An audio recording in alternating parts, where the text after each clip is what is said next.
अस्सलाम वालेकुम। उम्मीद है आप लोग खैरियत से होंगे। आज मैं आपके लिए एक स्पेशल डिश लेकर आई हूँ, एक स्पेशल रेसिपी। तो आप लोग, उम्मीद है आप लोगों को पसंद आएगी ये रेसिपी भी। और मुझे आप लोग फीडबैक भी दीजिएगा कि आपको ये रेसिपी कैसी लगी है। मुश्किल नहीं है, लेकिन सिर्फ टाइम कंज्यूमिंग है।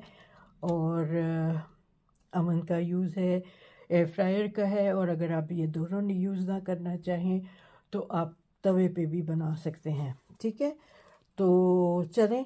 मैं ये है टर्किश, जो उनके कबाब होते हैं, उनको मैंने इस तरह से लेयर करके बनाया है। ये देखिए आप, ये लेयर्स हैं, इसमें बनाया है मैंने लेयर्स में। और मेरे पास कुछ कीमा बच गया था तो फिर मैंने उसके पॉकेट्स बनाए हैं। ठीक है, ये एयर फ्रायर में किया है, वो ओवन में किया है दूसरा, ये लेयर्स वाला। तो किचन में चलते हैं और स्टेप बाय स्टेप आपको मैं सब चीज़ें दिखाती हूँ कि कैसे बनाया। चख नहीं सकती मैं अभी, क्योंकि मेरा रोज़ा है, इसलिए जो मैंने आपको इंग्रेडिएंट्स दिखाई हैं वो देख लीजिएगा कि उसमें आप के लिए सही है या नहीं है। ठीक है, तो हमेशा की तरह आपसे रिक्वेस्ट है कि प्लीज़ शेयर करें, सब्सक्राइब करें और मुझे फ़ीडबैक दें कि आपको कैसा लगा। लाइक करें, नहीं पसंद तो डिसलाइक कर दें। ठीक है, मिलते हैं फिर किचन में चल के और देखते हैं कि कैसे बनाया ये। हाँ जी, ये देखें, ये मेरे पास 1 किलो बीफ का कीमा है। ये आपको पता है कि टर्किश कबाब जो होते हैं वो ज़्यादातर बीफ में बनते हैं। तो ये 1 किलो है। इसमें मैं अब ये प्याज और ये कैप्सिकम रेड वाली, इनको अच्छी तरह निचोड़ के, क्योंकि कम से कम पानी डालना है, तो ये जो चीज़ें मेरे पास है, प्याज और कैप्सिकम, इसका मैं पानी निचोड़ के, ये समझे दो बड़ी प्याज हैं। ठीक है, तो ये मैं इसमें डालूंगी, इसी से ये टेंडर होगा। तो और इसको मैं ये कीमे में ये सब चीज़ें लगा के ना 2-3 घंटे के लिए रख दूंगी, ताकि ये अच्छी तरह टेंडराइज हो जाए, क्योंकि इसमें कोई पपीता वगैरह नहीं जाएगा। तो इसको मैंने आपको दिखाने के लिए कि इसका पानी निकालना है, और इसी तरह मुझे ये रेड कैप्सिकम का पानी निकालना है, क्योंकि आपको पता है मैं ला के मैंने फ्रीज़ करके रख लिए थे काट के। तो ये सब चीज़ें मैं यूज़ करूँगी, तो इसमें बिल्कुल पानी नहीं होना है। अच्छा, वो निचोड़ के मैंने प्याज और शिमला मिर्च डाल दी रेड वाली। ये वो है पार्सले, इसको भी मैंने फाइनली चॉप कर लिया है। ये एक बंच इसमें ये डालना है, और 7 से 8 क्लोव्स गार्लिक के, ये भी मैंने चॉप करके रख लिए हैं, ये भी इसमें मिला रही हूँ। ठीक है, ये सब चीज़ें मिला के, और फिर मैं आपको, अच्छा, ये 1 टेबल स्पून टमाटो प्योरी है। ठीक है, ये 1 टेबल स्पून है, ये भी मैंने मिला दिया इसमें। अच्छा, ये नमक है, 1 टीस्पून नमक है। 1 टीस्पून भर के धनिया पाउडर है। ये पेपरिका है, लाल मिर्च नहीं है, ये वाला पेपरिका है। ठीक है, ये वाला पेपरिका है। और ये फिर है ज़ीरा पाउडर 1 चमचा, और ये आधा चमचा हल्दी है। तो ये सब चीज़ें इसमें जाएंगी।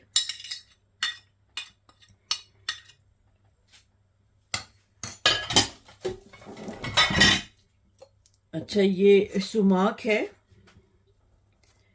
ये देखें, सुमाक पाउडर है ये।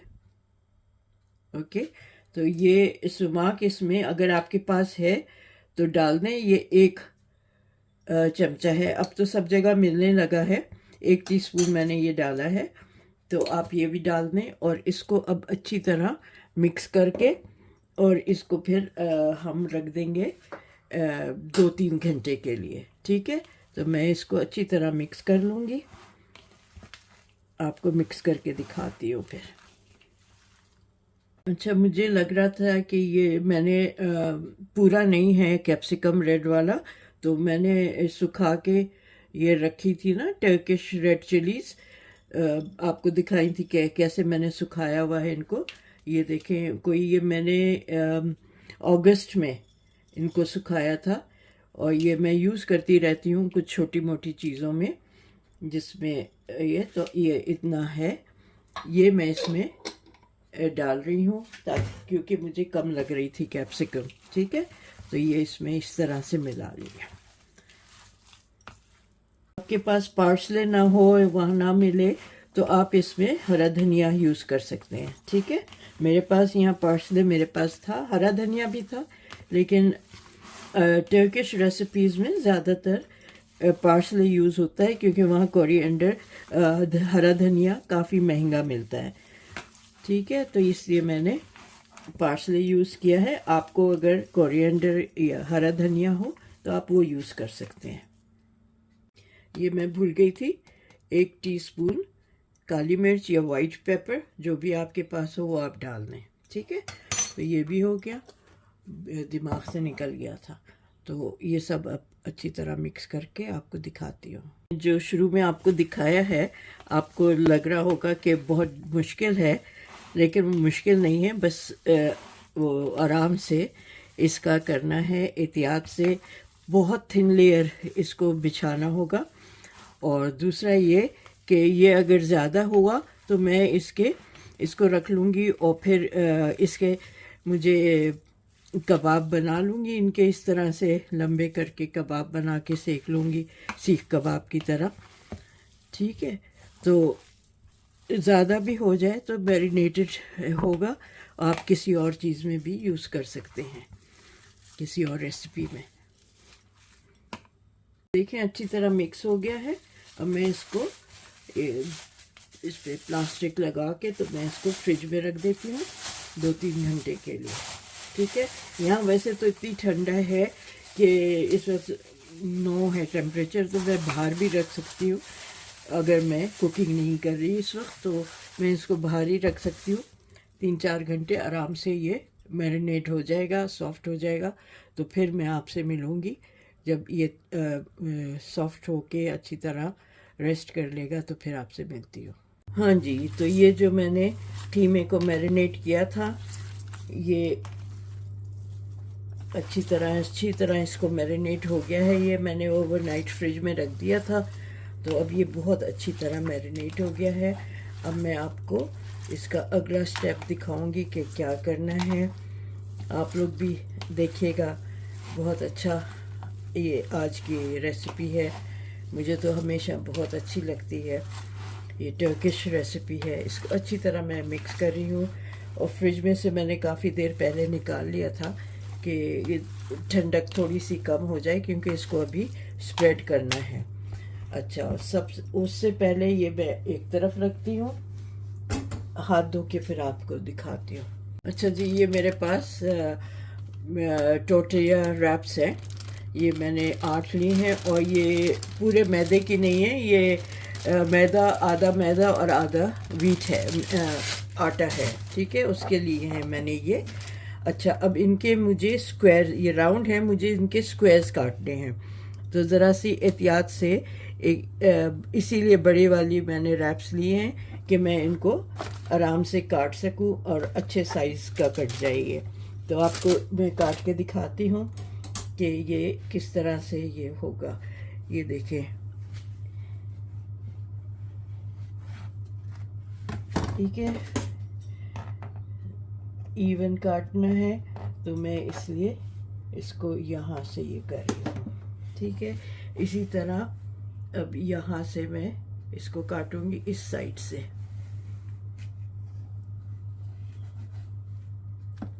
ये भी कट गया। अच्छा, फिर अब इसको टर्न अराउंड करके इधर से ये कटेगा कि एक स्क्वायर रेक्टेंगल जैसा बन जाए। और सब मैं एक ही साइज़ के काटूंगी, क्योंकि एक के ऊपर एक, जैसे आपने देखा है, एक के ऊपर एक आना है और इक्वल साइज होना है। ठीक है, आधा सेंटीमीटर मिलीमीटर का फ़र्क हो जाए तो कोई बात नहीं है। तो इसी तरह मैं ये रख के, एक दूसरे के ऊपर रख के उनको काट दूंगी ताकि ये सही एक जैसे ही कटे। ठीक है, ये इस तरह से मैं काटती जाऊंगी और ये 8 मैं काट के आपको दिखाती हूँ। ठीक है, ये ऐसे मैं इससे प्रेफर करती हूँ कैंची से, ताकि वो फिर मूव नहीं करता और इवनली कटेगा। तो आप जिस तरह से आपको सहूलत हो, जो आप कंफर्टेबल हो, आप उसी तरह इसको काटिएगा। ठीक है, मैं आपसे मिलती हूँ ये सारे काटने के बाद। हाँ जी, ये मैंने काट ली हैं सारी। ठीक है, और जो वो साइड्स मैंने काटी हैं वो वेस्ट नहीं जाएंगी, उनके मैं टोर्टिया चिप्स बना लूँगी। ठीक है, वो आपको दिखा दूँगी जब बनाऊँगी। अच्छा, ये मैंने हाथ अपना थोड़ा सा ऑलिव ऑयल लगा के चिकना कर लिया कि ये हाथ में मेरे चिपके नहीं। अब ये एक थिन लेयर मुझे इस पे पूरी ये ब्रेड पे लगाना है। ये जो है ना, इस पे अच्छी तरह से, लेकिन थिक नहीं लेयर लगाना क्योंकि ये अनकुक्ड है, और ज़्यादा थिक हुआ तो ये फिर कच्चा रह जाएगा।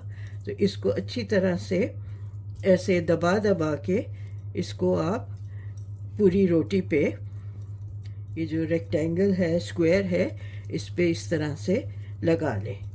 ठीक है, और ये अच्छी तरह जब लग जाए तो फिर नेक्स्ट स्टेप दिखाती हूँ। तो मैं आपको ये पूरा लगा के दिखा देती हूँ। इसको अच्छी तरह से दबा दबा के फैलाएं, एक थिन लेयर, थिक लेयर नहीं होना। अगर लगे कहीं से थिक हो रहा है तो आप कम करके और इसको फैला लें ऐसे, क्योंकि ये बेक होगा लेकिन फिर भी ये लेयर्स में कच्चा ना रह जाए। फिर इसके ऊपर दूसरी रोटी रखें ऐसे, और इसी तरह इस पे भी एक थिन लेयर लगा लें। ये इस तरह मैं 8 रोटियों का सेट बनाऊंगी। ठीक है, तो यूँ इसी तरह इसको आप दबा दबा के फैला लें, यूँ करके। ठीक है, फिर मैं आपको ये 8 लगा के फिर आपको दिखाती हूँ।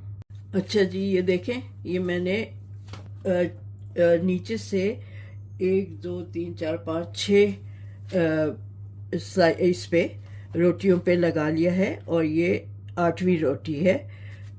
ठीक है, 7 8 रोटी हैं, इस टॉप वाली रोटी पे नहीं लगेगा। ठीक है, तो ये अब इस तरह से आप इसको अच्छी तरह से रख दें ताकि ये अच्छी तरह चिपक जाए। और इसके लिए बेस्ट है कि आप इसको 15 मिनट के लिए फ्रीज़र में रख दें, तो ये अच्छी तरह चिपक जाएगा, सेट हो जाएगा। ठीक है, तो मैं अब इसको 10-15 मिनट के लिए फ्रीज़र में रखती हूँ ताकि ये सेट हो जाए, जम जाए। और देखिए, इसकी लेयर इस तरह से होनी चाहिए। ये देखें, आपको नज़र आ रही है ना, ये ऐसी लेयर होनी चाहिए। तो इसलिए बहुत ज़रूरी है। तो मैं इसको फ्रीज़र में रखती हूँ और फिर मैं 15 मिनट बाद फिर आपको दिखाऊंगी, क्योंकि इसको फिर फ्रीज़र में होगा तो इसको काटना भी आसान होगा। ओके, तो मिलती हूँ मैं आपसे 15-20 मिनट बाद। अच्छा, मेरे पास ये थोड़ा सा कीमा बचा था, इतना नहीं था कि मैं पूरा एक कंप्लीट वो बनाती। तो मैंने जो रोटी काटी हुई थी टोर्टिला, उसको मैंने और हाफ में काट के, और यहाँ मैंने थोड़ा थोड़ा कीमा रख दिया है, और इसको मैं सील कर दूँगी वो लगा के उसका कॉर्न फ्लावर का या आटे की स्लरी बना के ना इसको चिपका दूँगी इस तरह से। और फिर इसको मैं एयर फ्रायर पे करूँगी 180 डिग्रीज पे अबाउट 10 मिनट्स, लेकिन 5 मिनट बाद चेक करके अलट पलट कर देना है कि ऊपर का साइड नीचे, नीचे का साइड ऊपर हो जाए। ठीक है, तो बजाय इसके कि मैं कीमा ऐसे कुछ वेस्ट करती, तो मैंने कहा मैं इसको इस तरह से यूटिलाइज़ कर लेती हूँ। तो आप भी ऐसे ही करिएगा कि कोई बच जाए तो आप इस तरह से इसको यूटिलाइज़ कर लीजिएगा। अभी मैं कुछ सॉसेस बनाने हैं इसके लिए, एक रेड सॉस बनाना है, एक वाइट गार्लिक सॉस बनाना है। तो वो मैं सॉसेस बना के तो फिर आप दिखाती हूँ, ठीक है। उसकी इंग्रेडिएंट्स निकाल लूँ फिर मैं आपको दिखाती हूँ। चलिए जी, ये मैं फ्रीज़र में से ले आई हूँ। अब मुझे इनको लेंथ वाइज 4 हिस्सों में काटना है, बराबर बराबर का। तो मैं इसको हाफ़ करती हूँ पहले और फिर हाफ़ करती हूँ, ठीक है, निशान लगा के फिर आपको दिखाती हूँ। अच्छा जी, मेरे हिसाब से ये हाफ़ यहाँ है, ठीक है। तो मैं इस पे निशान लगाती हूँ। बिस्मिल्लाहिर्रहमानिर्रहीम। इसको बहुत केयरफुली काटना होगा, ठीक है। मैं इस पे से उतार लूँ, प्लेट पे से उतार लेती हूँ, क्योंकि प्लेट पे वो हिलेगा, फ्लैट नहीं है। ये अब सही रहेगा, ठीक है। इसको मैं इस तरह से एहतियात से काटती जाऊंगी, आराम आराम से, ठीक है। बहुत आराम से काटना है ताकि ये जो उसमें लगे स्क्वेयर्स में तो आराम से लग जाए। इसीलिए फ्रीज़र में रखा था कि ये सेट हो जाएगा। अच्छा, अब इसका हाफ जो है मुझे लगता है यूं होगा, हाँ ये है। अब ये वाला जो है ना, बहुत एहतियात से काटना होता है क्योंकि इसमें टूटने का काफ़ी डर होता है। तो मैं इसको बड़े आराम से हल्के हल्के से आपको इसका वो लगा के निशान, आहिस्ता आहिस्ता, तेज़ होनी चाहिए छुरी। मैं तो तेज़ करती जाती हूँ। अगर मुझे लगता है कि ये सही नहीं काट रहा है तो ये इसी तरह मैं पूरा नीचे तक काट के और फिर ये वाला भी काट के आपको दिखाती हूँ। ये देखें, मेरे पास इलेक्ट्रिक नाइफ है, मैं उससे काट सकती थी, लेकिन मैंने कहा आपको इससे दिखाऊं क्योंकि हर एक के पास वो इलेक्ट्रिक नाइफ नहीं होती है, तो इसलिए मैं इसी से काट रही हूँ, ठीक है। तो ये इस तरह से एहतियात से, जो थोड़ा बहुत साइड में निकला है वो मैं देखूंगी, उसको लगा दूंगी। ये नीचे तक हो गया कि नहीं? हाँ, एक लेयर रह गई नीचे की, अब हो गया, ठीक है। चलिए अब मैं इसको सेट करके दिखाती हूँ। अच्छा जी, अब इसको ये करना है कि हमें, देखें, ये इस तरह से इसको रखना है, इस तरह से सेट करना है इसको, यूँ।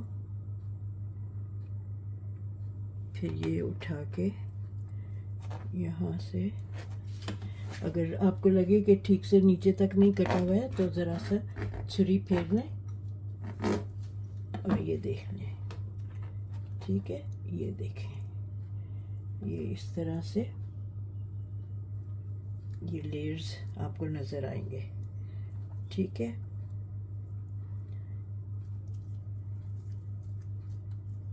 इसी तरह ये वाला भी लेयर देखते हैं।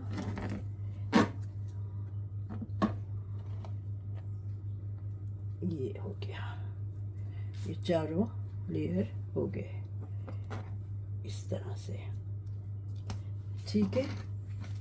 ये यहाँ ऐसे बाद में मैं ऊपर डाल दूँगी। अब ये मैंने सीखें रखी हैं निकाल के, इसमें भी अब निशान लगाती हूँ कि मुझे कितने चौड़े चौड़े ये कट करने हैं। अगर मैं इसको हाफ यहाँ से करूँ फिर हाफ यहाँ से, ये इसी तरह करती हूँ मैं, ठीक है। लेकिन ये कटेगा नहीं अभी। अभी मैं इसके सीख डाल रही हूँ इसमें, बिस्मिल्लाह करके।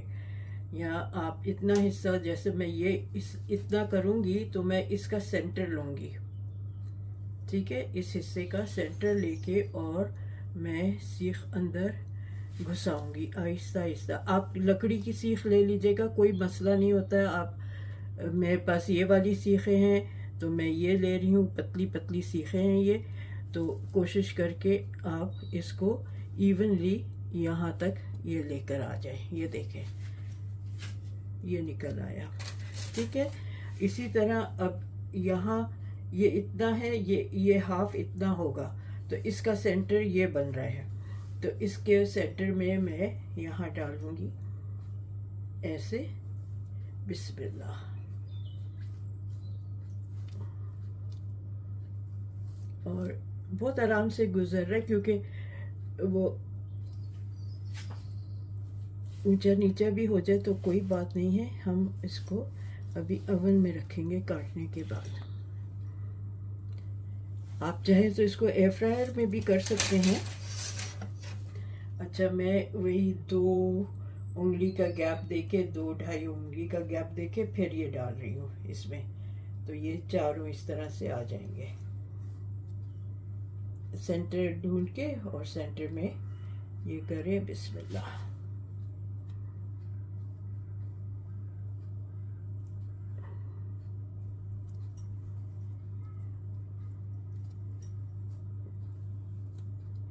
एहतियात से कि वो बीच में, वहाँ पे भी बीच में निकले। ये देखें,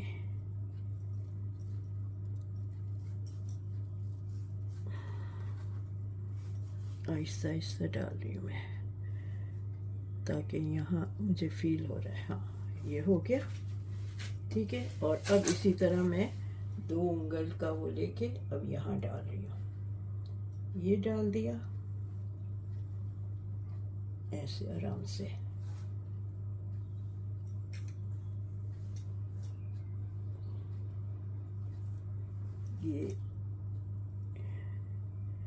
ये देखें, ये चारों कट गए। अब मैं इनको सेंटर में से यहाँ से काटूंगी।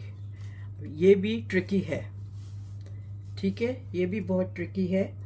तो इसको मैं इस तरह से काटती हूँ, बिल्कुल ये दोनों सीखों के बीच में। ओके, तो ये इस तरह से काटूंगी मैं, यहाँ से।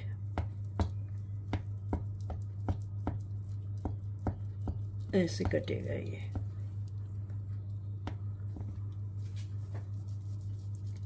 कॉर्नर का एक दफ़ा कट जाए ना, तो फिर बीच में से कटना मुश्किल नहीं होता है। और छुरी को आप बिल्कुल सीधा रखें, ठीक है। ये इस तरह से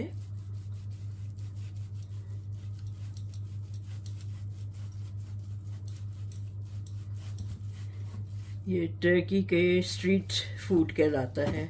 इस्तांबुल में ये मिलता है इसी तरह से सीखों पे। आप में से जो लोग गए हैं इस्तांबुल, उन्होंने ये देखा होगा।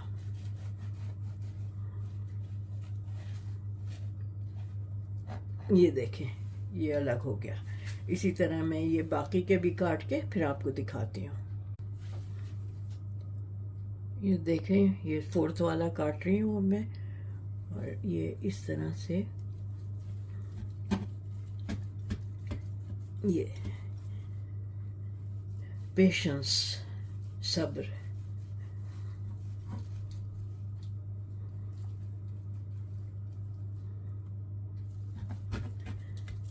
एक 2 दिन के बाद मैं आपको एक स्पेशल 2 रेसिपीज़ दूंगी जो मैं अभी पढ़ रही थी। कुछ हदीस में थे, कुछ स्टोरीज़ हुजूर सल्लल्लाहु अलैहि वसल्लम की फेवरेट खानों की। तो उसमें 2 चीज़ें हुजूर बहुत शौक़ से खाते थे और वो रेगुलरली खाया करते थे। आपको पता है, उनको लौकी तो बहुत ही पसंद थी। लौकी वो खाते थे अक्सर, आप खाया करते थे। तो हज़रत आयशा की उससे है हदीस में कि वो ये 2 चीज़ें बहुत खाते थे। तो मैं उनकी रेसिपी आपको दूंगी। जब आप सऊदी अरेबिया जाते हैं ना, ख़ास तौर पे रमज़ान में, मैं जब उम्रे पे गई थी काफ़ी साल पहले, तो रमज़ान था, तो उस वक्त जो अरबी लोग थे, नेबर्स मेरी बहन के, उनके यहाँ ये चीज़ें बहुत बनती थी। तब मैंने खाया था, बहुत अच्छा लगा था, बहुत मज़े का भी होता है और बहुत इजी भी है। चलें, ये चारों कट गए हैं, इक्वल नहीं कटे हैं, लेकिन 4 ये स्लाइसेस हो गए। अब मैं इनका बताती हूँ कि मुझे किस ट्रे पे रख के इसको बेक करना है। अवन मैंने प्रीहीट कर लिया है और मैं अब ये दिखाती हूँ आपको। जी, आप नीचे इस पे ग्रीस प्रूफ पेपर लगा लीजिएगा। मैंने ये लगाया है, ये रीयूजेबल होता है, तो ये इस पे मैं ये रखूँगी। और ये इस तरह से आप केयरफुली उठाएं और इसको ऐसे रख दें, ठीक है।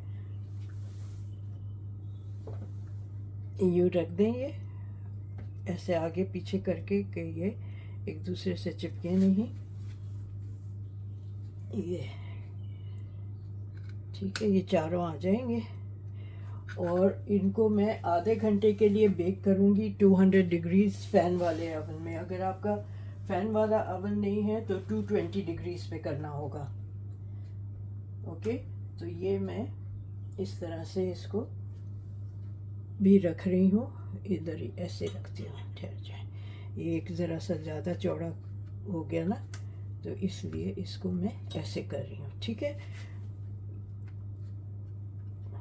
थोड़े साइड पे करती हूँ और आधे घंटे के रखना है तो कोई 7-8 मिनट के बाद आप साइड्स इसके ऊपर नीचे कर दें, ठीक है।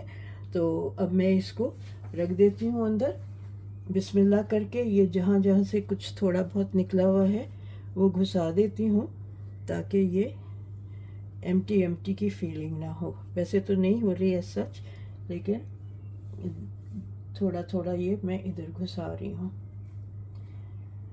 तो ये इसके साथ हो जाएगा ये, ठीक है।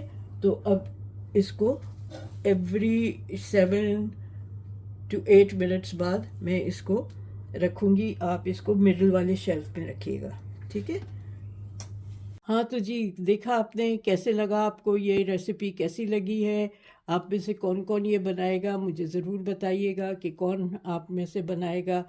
अगर जैसे मैंने कहा पहले भी कि अगर अवन नहीं है और आपके पास एयर फ्रायर नहीं है तो आप तवे पे भी बना सकते हैं, उस पे भी बहुत अच्छा बनेगा। और अगर आपके पास स्टील की सीखें ना हो तो आप लकड़ी की सीखों पे बना सकते हैं। तो आपको कोई मसला नहीं है, कुछ ना कुछ आपको अल्टरनेट हो जाता है, अल्लाह ताला दे ही देता है कि किस तरह से कर सकते हैं, ठीक है। तो उम्मीद है आपको मेरी आज की ये रेसिपी भी पसंद आएगी। मुझे फ़ीडबैक ज़रूर दीजिएगा और इंशाल्लाह आपके रोज़े भी अच्छे चल रहे होंगे। पाकिस्तान में अब इंडिया पाकिस्तान वग़ैरह में दूसरा अशरा शुरू हो गया है। हमारा कल हो गया था, आप लोगों का आज शुरू हो गया है। आप सबके लिए दुआएं हैं, अल्लाह ताला आपकी को आपकी हर ख्वाहिश, आपकी सारी दुआएं कबूल करे, आपको सेहत तंदुरुस्ती के साथ रखे। आमीन सुमा आमीन। चलें मिलते हैं फिर एक और रेसिपी के साथ। जैसे मैंने कहा कि मैंने पढ़ रही थी कहीं रसूलुल्लाह सल्लल्लाहु अलैहि वसल्लम के पसंदीदा खानों में, तो उसमें मुझे 2 बहुत अच्छी रेसिपीज़ मिली हैं। एक मीठा है और एक लौकी और उसके साथ है। तो वो मैं आपको ज़रूर 1-2 दिन में दिखाऊंगी, बताऊंगी कि कैसे है, बताऊंगी कैसा बना है, कैसे बनता है, ठीक है। तो चलें, अपना ख्याल रखिएगा। टेक केयर, अल्लाह हाफिज़।